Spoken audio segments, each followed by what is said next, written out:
Indian news analysis के एक नए एपिसोड में आपका स्वागत है। और इस एपिसोड में हम बात करने वाले हैं भारतीय वायुसेना के MiG-21 फाइटर एयरक्राफ्ट्स के बारे में। आज के अपने इस वीडियो में हम बात करेंगे कि आखिरकार भारतीय वायुसेना अभी भी 2022 में इन MiG-21 फाइटर एयरक्राफ्ट्स का इस्तेमाल क्यों कर रही है, इनके क्या बेनिफिट्स हैं और इन्हें रिटायर क्यों नहीं किया जा रहा है। इसके पहले वाले वीडियो में हमने बात करी थी कि वायुसेना को MiG-21 फाइटर जेट्स को ड्रोन्स में कन्वर्ट क्यों नहीं करना चाहिए, उसके क्या नुकसान हैं और भारतीय वायुसेना के ऐसे करने पर क्या हो सकता है, इसके बारे में भी हमने बात करी थी। लेकिन आज का टॉपिक थोड़ा अलग है। आपको पता ही होगा कि हाल ही में आपने देखा कि MiG-21 फाइटर एयरक्राफ्ट्स के साथ कई दुर्घटनाएं हुई। कभी भारतीय वायुसेना के पायलट गंभीर रूप से घायल हुए तो कभी पायलट वीरगति को प्राप्त भी हुए हैं और इनको इसी हादसे के कारण फ्लाइंग कॉफिन का नाम भी दे दिया गया है। तो सवाल ये उठता है कि जब इतना ज़्यादा एक्सीडेंट इनके साथ हो रहा है तो भारतीय वायुसेना इनको रिटायर क्यों नहीं कर रही है। तो दोस्तों, MiG-21 के रिटायरमेंट पे हम बात करें उससे पहले हमें ये जानना पड़ेगा कि MiG-21 के क्रैश होने के पीछे की असली वजह क्या है। क्या इनकी कैपेबिलिटी अब पहले जैसी नहीं रह गई? क्या इनको उड़ाना अब मुश्किल हो रहा है? तो इसके बारे में हम बात करें उसके पहले हम जानेंगे कि MiG-21 भारतीय वायुसेना में आया कैसे।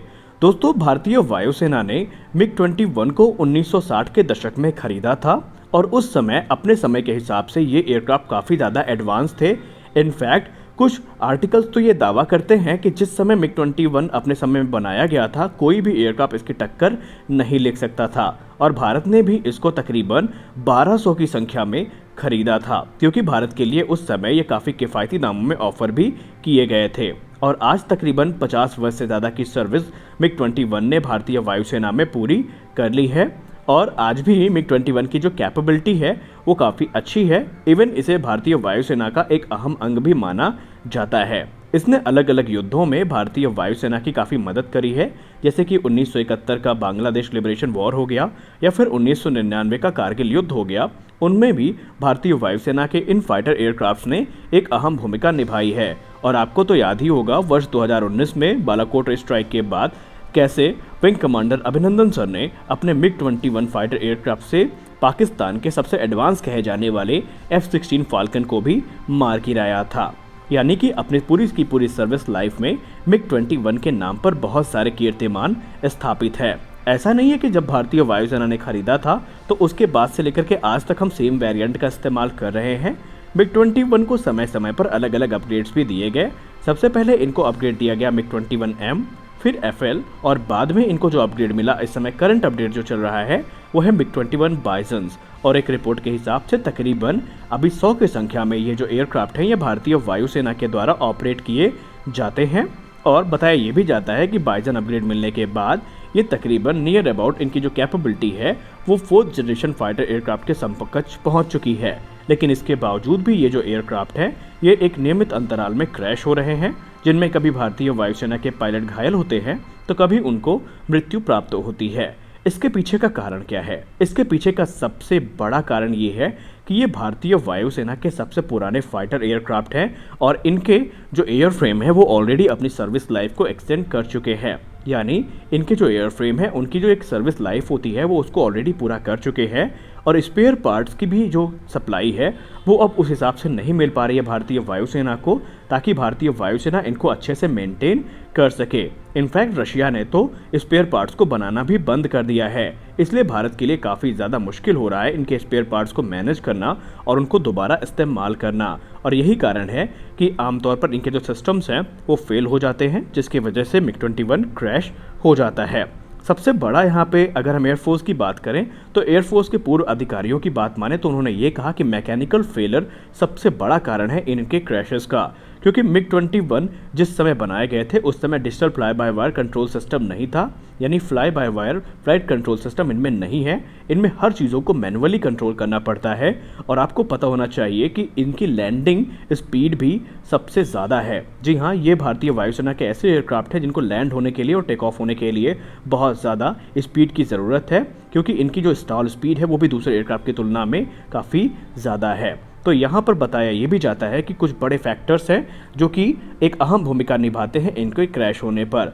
सबसे खास बात आपको यहाँ पर पता होना चाहिए मिग 21 को लेकर के कि भले ही ये एक डिफ़िकल्ट मशीन हो उड़ाने के लिए, लेकिन भारतीय वायुसेना के वो पायलट जो इसको उड़ा चुके हैं वो बताते हैं कि इनको उड़ाना अपने आप में एक शानदार अनुभव होता है, क्योंकि आज भी जैसी इनकी कैपेबिलिटी है ये एक एडवांस से एडवांस फाइटर एयरक्राफ्ट को टक्कर दे सकते हैं। हालांकि भारतीय वायुसेना अभी 100 से ज़्यादा की संख्या में या अराउंड 100 की संख्या में मिग 21 का इस्तेमाल करती हैं, जिन्हें बाद में भारतीय वायुसेना के जो LCA तेजस एयरक्राफ्ट है उनसे रिप्लेस किया जाएगा।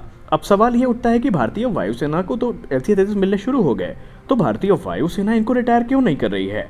दोस्तों, भारतीय वायुसेना अगर इकट्ठा 100 की संख्या में इनको रिटायर कर देगी तो भारतीय वायुसेना की ऐसी जो घटती स्क्वाड्रन क्षमता है वो तकरीबन 33 के आसपास पहुंच चुकी है, वो और भी ज़्यादा कम हो जाएगी। और ऐसे में भारतीय वायुसेना कोई रिस्क नहीं लेना चाहता। और आपको जान के आश्चर्य होगा कि भारतीय वायुसेना इकलौती ऐसी वायुसेना नहीं है जो मिग 21 का इस्तेमाल करती है। एक सो कॉल्ड सुपर पावर भी है एशिया में जिसको हम चाइना के नाम पे जानते हैं, उसकी 1/3 वायुसेना इन्हीं मिग 21 की कॉपीज यानी जिसको हम J7 के नाम से जानते हैं उनसे भरी हुई है। जी हाँ, जो चाइना की एयरफोर्स है उसमें भी तकरीबन 1/3 संख्या में जो एयरक्राफ्ट हैं वो J7 है, यानी चाइना भी बड़ी संख्या में इनको ऑपरेट कर रहा है, वो भी रिटायर नहीं कर सका है।